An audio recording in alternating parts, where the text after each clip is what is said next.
Innovation is a driving force within China's economy today, yet behind that innovation, what's the role of R&D as well as the investment in R&D? Elsewhere on the economic front, Facebook announced its plan to launch a cryptocurrency for its vast membership to enable them to make virtually all their transactions online. But what risks may exist for governments, companies and individuals? Welcome to The Point, an opinion show coming to you live from Beijing. I'm Du Xin.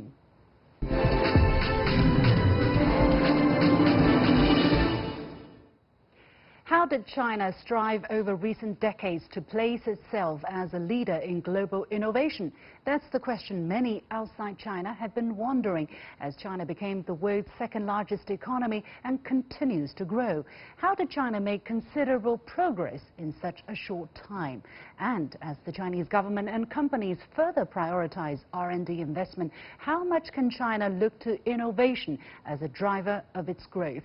Joining me for the discussion in the Beijing studio is Professor Yang Yuguang of the China Aerospace Science and Industry Corporation and the committee member of the International Astronautical Federation, and from just outside Boston, U.S., Professor Ravi Ramamurthy, Director of the Center for Emerging Markets at Northeastern University. Gentlemen, welcome to The Point. Professor Yang, tell us first, where does China stand in terms of R&D and innovation? In terms of innovation, actually, as we know, China has been the world's factory, but mostly producing low-end commodities. So where does China stand now in terms of innovation-based growth? I believe that the innovation in China is improving very fast. Of course, as you mentioned, the R&D plays a very important role in the improvement of innovation. In recent years, you know that China's economy has, as you mentioned, become the second largest in the world, and we have more requirements and more demands in improving our life. So there are also many companies engaged in innovation in new technologies and new products. So this is very a winning game for either for the manufacturers or producers of the products and the services. So in recent years, we can see a booming of the innovation and creativity. Mm-hmm. R&D, as we all know, is the backbone of innovation, and China's investment into R&D has witnessed dramatic increases in the past few decades. Even actually, China now accounts for the fastest growth rate in terms of R&D investment in the world among the largest economies. Let's take a look at these numbers. According to the Organization for Economic Cooperation and Development, or OECD, China's nominal R&D spending accounted for just 0.7% of its GDP in 1991, and the figure has gone up to 2.1% of GDP in 2017. That's the world's second largest spender, only after the United States. China's investment in R&D is more than those of Germany, Japan and South Korea combined. So, Professor Ramamurthy, what kind of difference has such investment made to China's innovation abilities, to your understanding? Well, you can see the results in the numbers of patents being filed, not just in China, but in the major markets of the world, what is called triadic markets. And the capacity to innovate, well, it's not fully reflected in just the amounts being spent, because you can assume that on average $1 spent in China probably buys you 50% or 100% more in terms of actual people and the amount of research you can do with a given sum of money. So in some ways, the actual impact is probably much more than the numbers indicate. Mm-hmm. And China has been very serious about trying to improve its R&D spending. Yeah, actually the numbers are like this. I mean, in 1991, China spent about 13 billion on R&D, and in 2017, China spent 260 billion, 2.1% of GDP. And the goal, according to the country's long-term growth plan, is for R&D spending to reach 2.5% of GDP by 2020. 2020. Professor Young, how has such investment been made possible, both the sheer volume of it and its percentage to the GDP? We should first notice that most of the investment on R&D comes from the business or from the enterprises. So this is, I think this is natural, because you know that's our first role, our first task is to improve our life and improve our economy. So these R&D investments comes from the commercial application is very necessary, because we should always be aware we are still developing countries. So the first task for us is to increase our to have a better life. Development. Yes. Yeah. And also we compare with other countries, with the top leading countries in the world in innovation. The percentage is almost similar. About 70% comes from the industry or the commercial applications. The difference comes from the investments on the those led by the government or from the academies or universities. This is quite different, because you know that we are still a developing country. We still have a long way to go for the basic science and the basic technology. So in current circumstances, we are relatively weak on the innovations. Those come from the universities and academies. But still, just for the year 2016, Chinese spending on R&D accounted for roughly 1/5 of the global R&D expenditure. So, Professor Ramamurthy, if you are going to compare the similarities and the major differences between Chinese way of investment in R&D and the American way, let's say, what would you notice? What would you highlight? Well, I'd highlight two things. One is, I think where China is really very strong is in the implementation of innovations. When China sets, part of its 5-year plan's goals in particular industries, its capacity to execute and implement is really quite extraordinary. The second piece of it, and is tied to the first point, is the role of the government in helping that to happen. In the US, the government does not get actively involved because there are no 5-year plans, there are no explicit targets. So the role of the government is very, very different. In China, you have the capacity for what I call the visible hand of the government and the invisible hand of the market to work together to move the implementation of new technologies forward. And that is actually in many ways commercially and economically much more valuable than just innovating for its own sake. So just measuring how much you innovate in terms of development of scientific and technical knowledge, very important in the long run, of course. It doesn't tell the full story. The economic value comes from being able to commercialize those innovations. And that's where China has a huge advantage. Well, you were saying this, but actually many people in the United States, including some politicians in the United States, are criticizing exactly the Chinese government interference in the economy, saying the government should leave the economy alone. It shouldn't be putting so much emphasis either in planning or encouraged funding or, low-cost loans to some of the state-owned enterprises so that China can get ahead in terms of innovation. Professor Ramamurthy, how would you counter that kind of argument? Well, I would make a distinction between subsidizing something and just simply coordinating policies between the public and the private sectors. So coordination per se is not unfair competition. Subsidies can turn out to be unfair competition depending on where it is extended.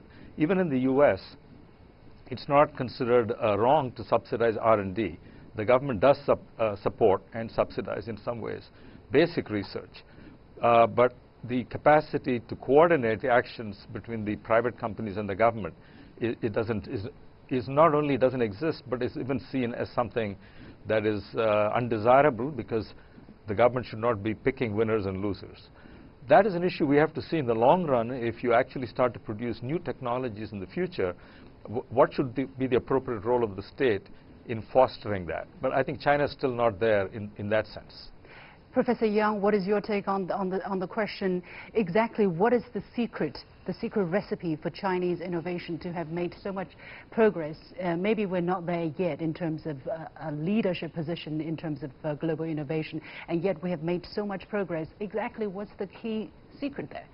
generally speaking, we are not maybe the top leading role in innovation and creativity, but in some certain areas, we do have some leading products. For instance, our quantum science, quantum communication technology, and as we always discuss, the 5G technology. And also, as a space guy, I should emphasize, we are the first country in the world that have landed a spacecraft on the far side of the moon. So these are some innovation in certain areas. As you asked, the secret of this kind of leading role in the world is that because we develop only depends on our own needs. We don't consider to compete with other countries, and we consider a good balance between the investment on these advanced technologies and the current situation of our national economy. We are a developing country, and also we are a very big country, and also there are we should solve the problem of the balance and in different areas. So we have many things to do, and we should emphasize on certain areas. So that's why we pay more attention to some certain areas that can have greater achievements in recent years. Looking ahead, where is the Chinese effort going to pivot to in terms of innovation? You were talking about earlier that the percentage of higher educational institutions in terms of R&D spending is lagging behind. There are also people saying that China's investment in basic science is lagging behind. So is China going to run into some kind of bottleneck in terms of R&D innovation, or is China already aware of that problem and putting efforts and resources into that direction? Well, I think it is natural for the past decades that we pay more attention on the commercial applications because our first task is to develop our economy. And in recent years, with the booming of our economy, it's the right moment for the government to invest more on basic science and basic technology. And we've already seen some good evidence and good results. So in the future, I believe that we should invest more in these areas, and we should also be aware. I believe that, as you asked, the government has already been aware that the final position or the final rank of countries in innovation depends on its basic science and basic technology. That's the key point. In terms of IP quality, or the quality of IP of patent applications, China already is the world's second largest patent filer according to the WIPO, and yet the kind of overseas sales that Chinese innovations are able to rake in is really only a fraction of what the United States is able to achieve. For instance, for 2017, Chinese IP generated about $5 billion from overseas sales, whereas the United States raked in $128 billion. So, Professor Ramamurthy, looking ahead, what kind of advice, let's say, would you give to Chinese innovators and policymakers in terms of rapidly increasing the quality of their innovation? Well, I mean, this is a process that's going to take some time, and I think if you look at the rate of progress, it's very impressive. Some of these numbers are always very lagged. It takes a long period of innovation before you start to accumulate huge inflows of revenues from IP sales abroad. But the trends are certainly moving in the right direction. I guess one issue I would raise in looking at the strength of the U.S. is its capacity to attract the best and the brightest, has been at least up to this point, from all parts of the world. And many of the people starting new companies and doing the entrepreneurial work in the U.S. are actually immigrants who came from other parts of the world. So one question for China, I think, would be, can China become also, in the long run, a place where people with the best talent will want to go because they see a huge market opportunity, a huge market, and therefore a very nice sandbox for innovation. So being able to attract not just overseas Chinese to come back, but even other nationalities. So that would be something in the long run would play very much to China's advantage. Professor Yang, very briefly, is China doing something on that regard to attract the best talents from around the world? Well, you see that China is increasing its patent system now. So although we have many problems now, but still it's improving, and we can see it can grow better in the future. So that will help, that will give people the assurance that when they come to China and innovate, their work will be protected. Is that what you're trying to say, Professor Yang? probably. Probably? What exactly do you want to say? Well, I think that we need more time, as we have discussed. The current, we have, as I mentioned, we have some problems, especially the quality of the patents. We need to improve that. And also the revenue from the patents, still we are far behind other countries. So in the future, these are the problems we should solve, and we should improve our patent system and other policies to lead the people and lead the scientists and the technicians to improve their creative works.